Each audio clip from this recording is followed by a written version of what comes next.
So the more I try to not think about how impatient I am, the more I'm thinking about how impatient I am. And it just keeps showing up and showing up and showing up.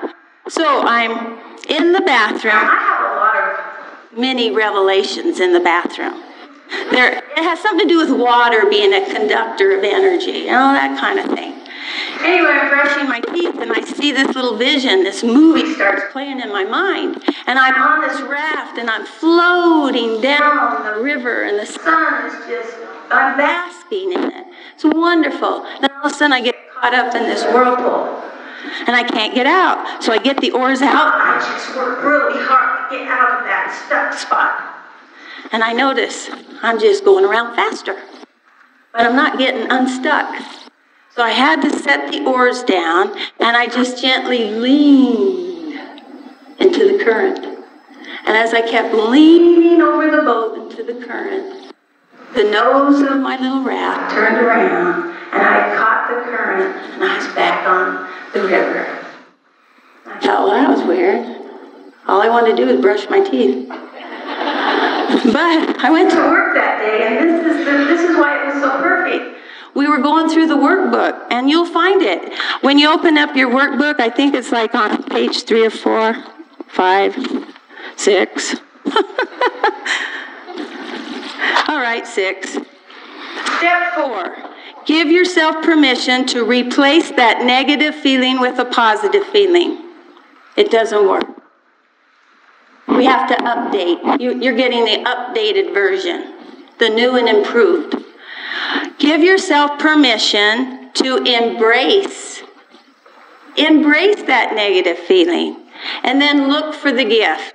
So you've got a bookmark that has 22 Christ-like attributes on it, and then if you flip the page over to page 9, you've got the same 22 points. So now I'm angry, I'm frustrated. I don't want to be, but I am, and I get that way every time I have to deal with this person or persons. And so finally I realized I am irritated. I embrace it. I own it. Now what? And then this is what you do. You have to do this internal dialogue. What am I to learn? Because if I'm not learning something, I am a victim. Isn't that the truth? Something happens to you, you're a victim of that circumstance. Could be financial, could be a relationship, it could be governmental, economical, doesn't matter. If it's happening to you, you are the victim. And we'll talk about that in a minute. But if it's happening for you, you're a student. You're a student of life and a disciple of Christ, or God, or that higher power, whatever your reference point is for that something that knows a lot more than you do. And so I'm standing there, being really fidgety and irritated and frustrated, and I go, what am I to learn in this moment? Because I want to punch something. And I go, I look down my list.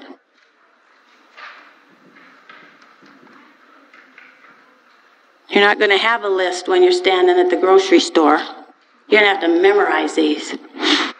So I'm thinking, oh, patience, yeah, but I don't feel it. Honesty, oh, who cares right now? What am I learning? There is not a damn thing I can do about this. All right, that's it. I accept I can't do anything about it. But acceptance is a Christ-like attribute. I'm better already. And I can be patient and persevere. So even though I can't do what I want to do right now, I can accept that, and I can be patient and persevere, because as soon as the window of opportunity opens up, I am so out of here. Now, have I changed anything out here? Anything? Nope. Changed my attitude. I did some internal dialogue. Do you ladies ever do internal dialogue? Don't do it out loud. They'll probably lock you up. But internal, see, that's the key word, internal. You have to think about what you're learning in that moment, because it's making you a better you. You are learning forgiveness. I'm going to tell a story on your dad. Oh. Wonder if I should. The last time I did it, I went back into the energy of a 30-year-old and started my period. Oh, I don't think that's worth it. Not worth it. But what I was trying to tell him was that I was really mad. I was very upset.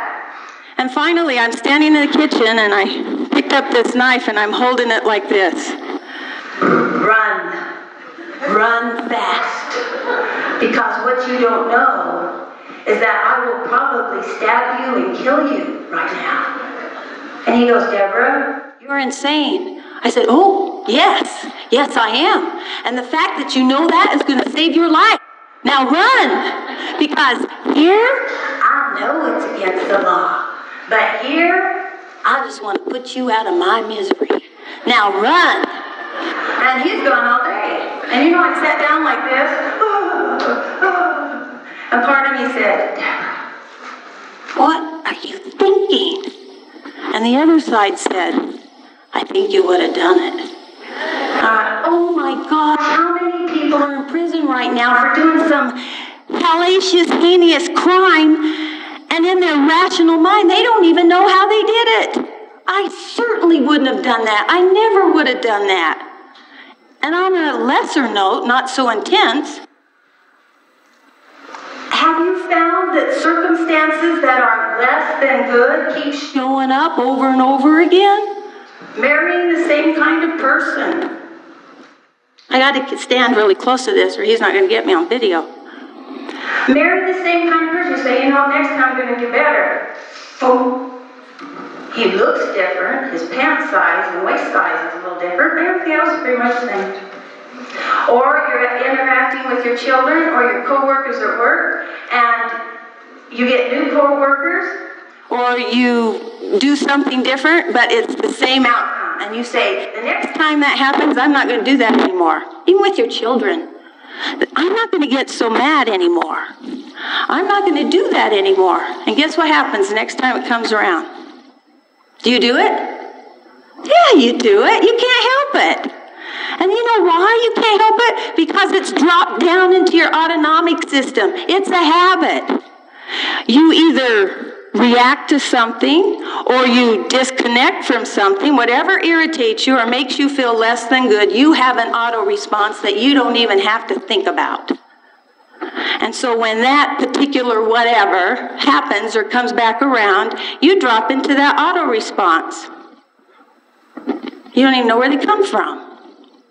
Your grandma did it that way. Your mother did it that way. Your dad does it that way. Ladies, I just learned something. It's so cool. Kimberly, this will explain everything. Do you know that little egg inside you that you made babies with? Guess who put it there? Not you. Your mother. So look at your children. They're not like you. They're like your mother. So if you want someone to show up like you wait for the grandchildren. And they say you never know what kind of parent you are until you see how the grandkids turn out. Yeah, there's a lot of truth to that. So I looked at my little Cambry, my daughter's daughter. Oh, she is my sidekick. We are best friends. I love her to death because she is mini me. And does she drive her mother crazy? Yes, she does. And I love her. So and this is why I'm bringing this up. Knowledge is power. If you learn why you do what you do, and you recognize that there's purpose in it, you make better choices. Now I know to listen to that still small voice because I've been burnt over and over and over again. I don't like getting burnt. I don't like hurting. I don't like to have my heart sad. So I'm learning to listen to that still small voice. And I want you ladies to learn to listen to that still small voice. What do you believe in? Because that's who you are. What do you believe in? Who saw The Runaway Bride? Wasn't that a great movie? But you know the part I remember? Her standing over the stove trying to figure out what kind of eggs she liked. They asked her, when you're with him, you like them soft-boiled. When you're with him, you like them fried. When you're with him, you like them scrambled. How do you like your eggs?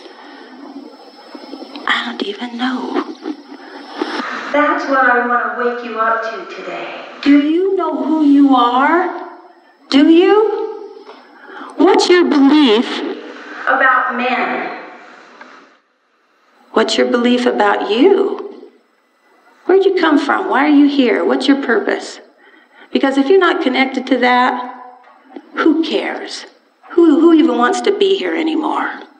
What's your belief in your relationships? In your marriage, your family, your children, your work, your money? What's your relationship with your money? Your prosperity, your investments, your health. What's your attitude and your belief about aging? I love it. You're not getting older. You're getting better. If you're not connected to that, you're getting ripped off. You're ripping yourself off. You're doing it. Aging does have its benefits. It also has its price tag. I'll show you what I mean. You get up because you want to go get something in the kitchen. So you go to the kitchen. Now, no one sent you there but you. So it's not like you can't remember what they wanted because you sent you there. So I'm looking around. I know I'm standing here in the kitchen because I needed something. And I don't remember what it is. Pay attention, it gets better. So I go back to what I was doing, right? And I sit down. Ooh, I remember. And then I'm back in the kitchen. And I go, what happened to my brain? Don't tell me gravity took that too. This isn't good. And you recognize that these obstacles, or better yet, challenges that you have in your life are serving a purpose. You adapt. Now, in your workbook, it talks about adapting. You have the 5-element theory. This is a healthy person. See if you don't agree with me. I don't know what page it is. Look at your, it's not very far from where we were, probably right after the PPR page. 8. Go to page 8. This is a healthy person, the fire element. Fire represents passion. Do you have passion? Do you get up and go to work because you love to mingle with people and do stuff? Or is your pilot light out? And you're in robot mode. You get up every day, you make whatever you drink, you grab your energy bar, which doesn't work, so you're popping something else that doesn't work. And then you get to work, and you just spend the whole day at work doing what you always do, so you can come home and do what you always do, so you can go to bed and get up and do it again. Yeah, your pilot light is out. Your fire element is snuffed out. Fire is your passion. And I give you a list of emotions that blow out your pilot light. And when you're stuck in those, you don't have any passion. And there's a lot more. I just gave you some really common ones. The earth element. Mother Earth. We grow our food in her. We cut down her trees. We build shade and shelter with her. She nourishes us. Without her, we wouldn't exist. So it's love and nurturing. If you are not getting love and nurtured, you will surely die. You'll have symptoms that will turn to diseases, and you will